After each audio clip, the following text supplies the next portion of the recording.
you can't go in there one-dimensional, and we definitely had some things that we changed up, and they were helpful for us, and kept going.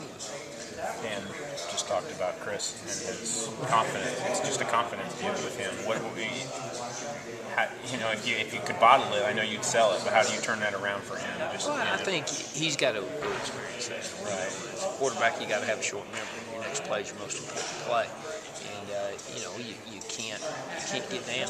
You got to go on. You got to get up, keep on going. There's things in the game you can control, or sometimes you can't control. The things you can control, you control them. And that's what he needs to do. He's learning every time we go through it. I know it's not, you're not trying to do this, but it seemed like the most balance out of Vic and out of the Darius was last week that you've had in a while. And when you talk about the amount of touches, the amount of snaps that they all had, it seemed like it worked out well for you late in the game. It did. I mean, it did. We had Ladarius in there on the pass play, which was a really deal for us. Vic was in there on the first pass play. Right. So, those opportunities come about, and, you try to keep your players winding so that they're able to go and give their best performance the whole time. Against Auburn, you guys ran a lot of option, had some success with it. Is there anything in particular that Louisiana Tech did last week that kind of took that away or just didn't go to it as much? No, I mean, we had some shots and some things that we created, some one-on-ones, and we thought we could match up with them, and we were just a little bit off on a couple of things, and came back with them late. I thought Coach Malone did a great job putting us in a position to win the football game, at the end of the game. I mean, we had a red zone plan. We were going to go with it, went with it, and it panned out for us. Everything we hear, Georgia's defense has obviously improved. Their pass defense is really good. What really just sticks out to you when you look at them? They're really big inside. I don't know if you've had a chance to see them inside. They're two defensive tackles. They're 340. They're big kids. They really sustain the gaps and do a really good job. In the secondary, number 2 is an outstanding DB. Really is really good. Number 95, the defensive end, is a really good player. Defensively, they run really well to the ball. They're a good defense. The talk is that you can run outside of them. No, that's what a lot of people say. That's the talk. Well, yeah. I hope the talk. I don't know about the talk, but obviously the coaches they play said well. that. Well, the issue is you watch. There hadn't been very many folks scoring very many points against them.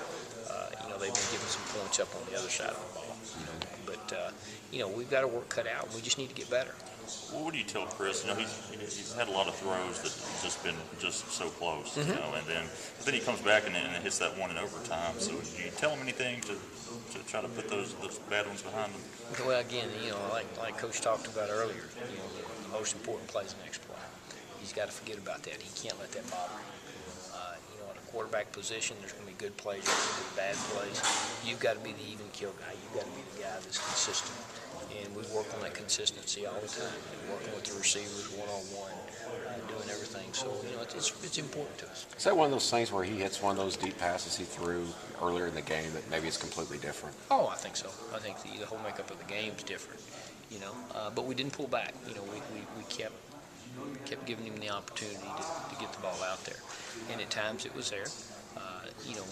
There were some times he missed some throws, and he'll tell you that. And there were some other times that the receiver was kind of in the wrong area, too. Yeah. So, it works. We got to get on the same page. Is there anything that could be mentally about that when every one of those passes, it's overthrown and not underthrown? Is he maybe compensating too much? I don't know. Take me through the head of a quarterback here. Well, I think that the number one deal is comfort level.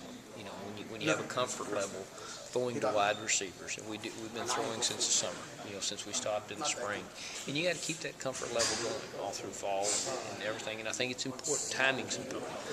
You can always tell the confidence level of the quarterback when he releases the ball before a receiver's out of his break.